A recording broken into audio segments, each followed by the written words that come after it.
gimbal recenter. I'm guessing it's not gonna do what I want it to do. Whatever.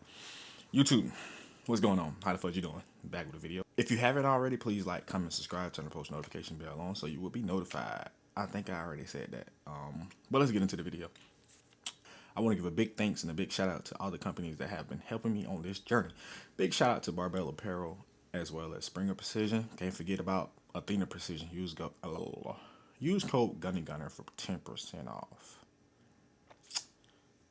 Yeah. Let's get into this video. We are not clear. We are clear now. The round that you seen me, I'll just leave it on the floor. The round that you seen me is none other than Snap Point USA. These are real weighted dummy rounds. They give you the look and feel of real rounds. So this is a real actual round, but there's no real primer. So big shout out to them. But let's get into the gun. As you can see, it is a Glock 17 Gen 6. The big sexy boy. A lot of y'all may be asking, why, Gunny, why did you go back to the Glock when you were just shooting M&P? Because I wanted to. It's my money. I do what I want. But no, I went back to Glock because I'm used to shooting Glock. I've been shooting Glock for a couple of years now, and it just felt like home. So when I pick up a Glock, it just feels like a glove. I feel more comfortable with the platform. Not to say I'm a bad shooter, because a lot of guys stray away from shooting Glocks. Oh, Glock grip angle is terrible. It hurts my wrist, you know. Your techniques just suck. But I find that different with me. I love a Glock. I shoot a Glock very well. So that's why I went back.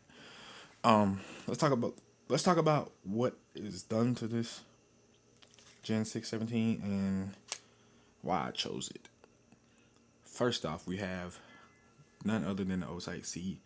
I do not have the actual optic plate for this O-Sight C right now because I got it in like a personal private sale trade.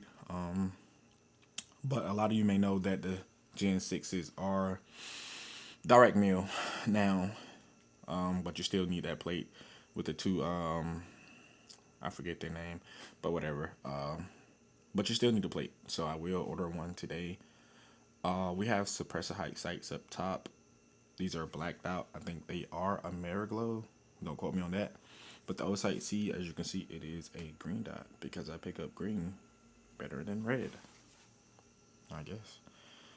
Up front, we have a X300. Gotta blind somebody, I guess. This is a model. A lot of people don't like the A model, but I do. I just slap a piece of tape right there where the rail is, slide it on, and it doesn't move. So we had a ramjet on here, but the ramjet that I have is for a Gen 5.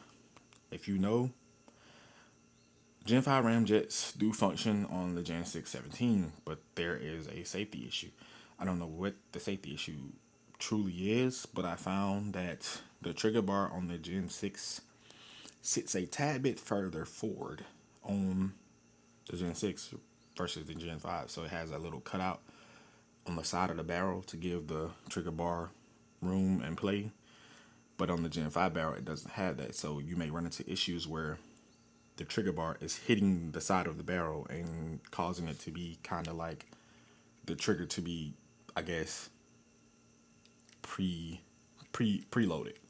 So if that safety function works how it's supposed to, with the ramjet on here, instead of the trigger being all the way forward, if that trigger bar hits the side of the barrel, it would kind of be, the trigger bar would kind of be depressed. But I have seen videos where people have been shooting them and not having many issues. So I don't know if that actually, you know, affects the safety of the gun. So I will test it out and give you guys my final thoughts on it. Another thing we have here is the brass plug. I got this in a trade, so I did not put this on here. But the brass plug helps aid reloads without a mag well. So that way, when I'm shooting this, I can either put the ramjet on here and run open class, or I can run carry optics. That's why that's there. Here we have 17 round mag with SLR base pads. I will be changing them out. I want to try the Henning group base pads. So I'll give them a shot and let you guys know how that feels. Another thing I like about the Gen 6 is the trigger. This trigger is absolutely phenomenal. I can't even talk. This trigger is amazing, bro. It's a flat face trigger, but the only thing I don't like about it is when I'm on the wall, I kind of get like a, see that part? Like I'm on the wall and it kind of jumps past the wall, and then you finally get like a second wall and then it breaks. That's the only thing I don't like about this trigger. The reset is fairly decent. So again, as you can see, over that hump, I'm back on the wall, and it's like a, it's not a smooth, what's the word? I gotta sneeze. Bless me. It's not a smooth rolling break. So me being me and things I know about Glocks and how long I've been shooting Glocks, I'm gonna get in here with some 1800 grit sandpaper and smooth a lot of things out, so that way my trigger pull wouldn't be as gritty. Things I plan on doing to this, I want to get a 507 comp, and I want to get a different connector. I'm thinking, I think the Gen 5s come with a minus connector. I'm not sure, but I probably drop a ghost connector in here to kind of lighten the trigger pull just a tad bit. I'm not going to change out any springs. If I change out a spring, it might be the guide rod spring. I think factory comes with 17 or 18. I'm thinking tungsten guide rod and change the spring to a 13-pound recoil spring because I'm running 147 gram. And that's pretty much it. It'll be kind of set up how my M&P was, but without all the weight. So tungsten guide rod, 13-pound spring with a ghost connector and polishing the internals. That's pretty much it. That's pretty much all the things I'm going to do to this. Give y'all a close up on it. Got a little bit of chalk still up here, I guess, from before I cleaned it off. But this is the Gen 617, man. And I love it. So that's that. I have a competition coming up on the 25th of July. I had a recent one last week, I think. Yeah, my most recent one was last week. Came in 46th place out of 70 shooters, I think. Not my best competition at all. But, hey, I'm home. I feel like I'm doing much better. I wasn't going to drop this video till after the competition, but I was supposed to do it last night anyways. But I'm home, and it's hell to pay. So, here's my setup. This is what I'm running. The holster. 1 second.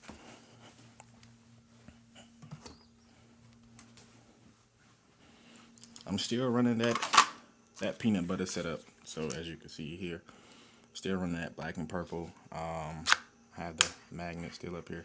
The only issue I have now is I can't really just put my magnets on here. Put my mags on here with this magnet because Glock plastic or polymer mags. With the M&P, I had no problem sitting my mag here, and it held perfect. It did not move around. It didn't slide. So I'm thinking about switching to the Metgar mags because they're all metal housing, so that will hold up a little bit better on this. But this is still the holster I'm running. Maybe looking at it and be like, dang, how did you get your Glock to fit inside a M&P holster? Magic, boy. But no, I took a blow dryer and heated this part here, so that way the Glock would just slide in without any problems. Plus the M&P is a tad bit wider, so no problems there. I can tighten the screws and have perfect retention. Just heated the part where the slide kind of transfers off on the M&P. That's it. That's all I did. You don't have to buy another $100 holster. Who does that? But this setup, man, if you haven't already, please like, comment, subscribe, turn the post notification bell on so you will be notified of future updates, and I will catch you guys in the next video.